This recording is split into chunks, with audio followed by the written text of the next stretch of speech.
Voyons dans cette vidéo comment gérer des cookies avec PHP. J'ai créé ici une page toute simple, index, qui pour l'instant n'affiche pour ainsi dire rien, si ce n'est ce titre cookies. Commençons par une explication de ce qu'est un cookie.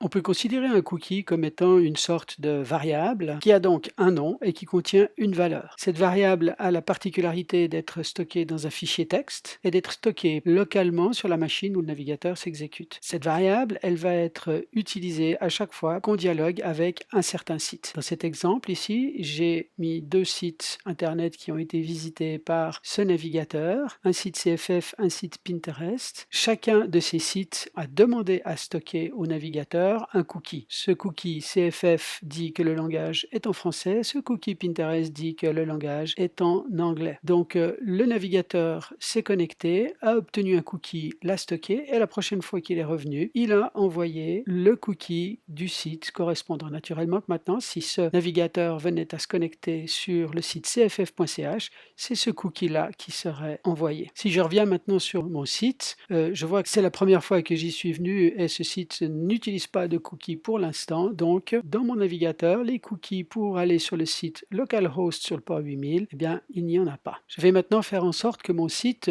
renvoie un cookie à mon navigateur.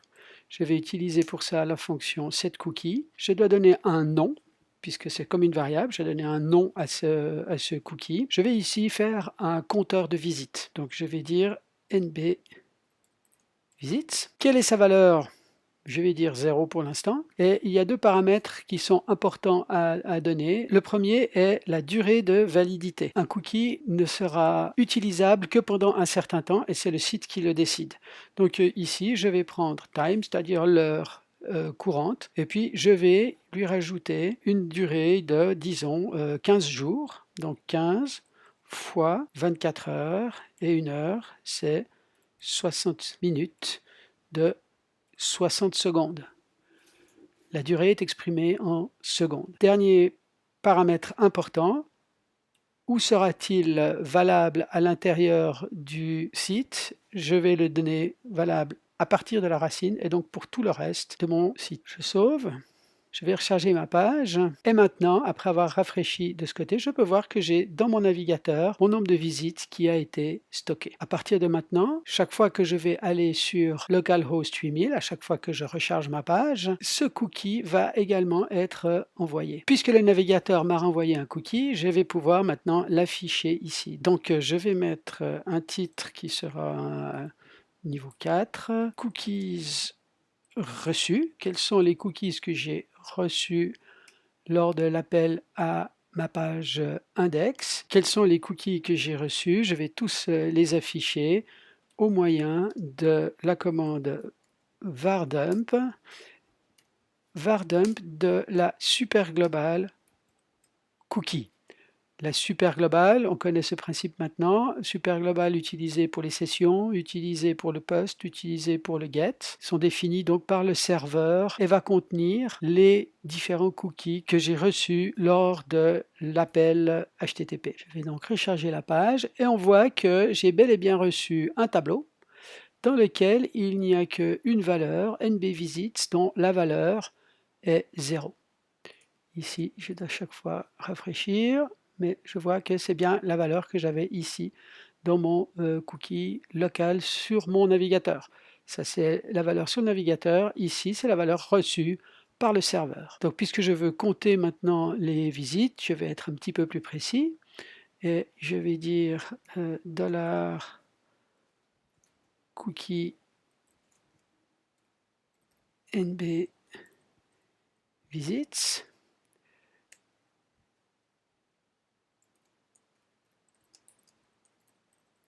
Voilà, nombre de visites.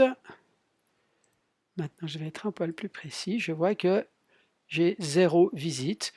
Pour l'instant, bien entendu que c'est toujours correct. Maintenant, il me reste une seule chose à faire, c'est à décider ici qu'au lieu de le mettre toujours à 0, ce cookie, je vais prendre la valeur que je reçois, l'incrémenter et la remettre dans le cookie. Il faut naturellement tenir compte de la situation du tout premier appel. Donc je vais commencer par regarder est-ce que c'est un tout premier appel, oui ou non. Pour cela, je vais vérifier l'existence de cookie indice nb visits. Si ce cookie m'a été envoyé, alors je vais créer une variable nb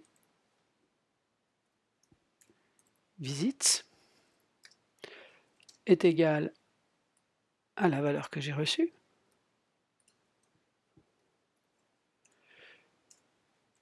Sinon, c'est ma première visite, donc nbVisits est égal à 1. Une fois que je termine ce test, au lieu de renvoyer 0, ici, je vais renvoyer $nbVisits. Et ici, comme il ne s'agissait pas de ma première visite, je n'oublie pas de rajouter 1 pour incrémenter mon compte. Ainsi, le cookie sera mis à jour avec une valeur augmentée à chaque fois. Voilà, visite 1, 2, 3, 4.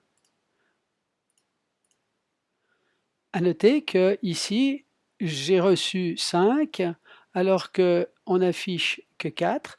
Cela est normal, puisqu'ici, j'affiche encore le cookie lui-même au lieu d'afficher nbVisits. Voilà, 6, 7, 8. Et je constate que ça correspond bien à la valeur de mon cookie. On voit donc que notre serveur nous a dit qu'il a été visité 8 fois. Le cookie nous dit que nous avons visité le serveur 8 fois. Nous sommes bien en phase. À noter que le cookie étant local dans le navigateur, c'est le navigateur qui sait que nous avons visité 8 fois le site localhost port 8000. Voilà ce qu'il y avait à dire au sujet des cookies.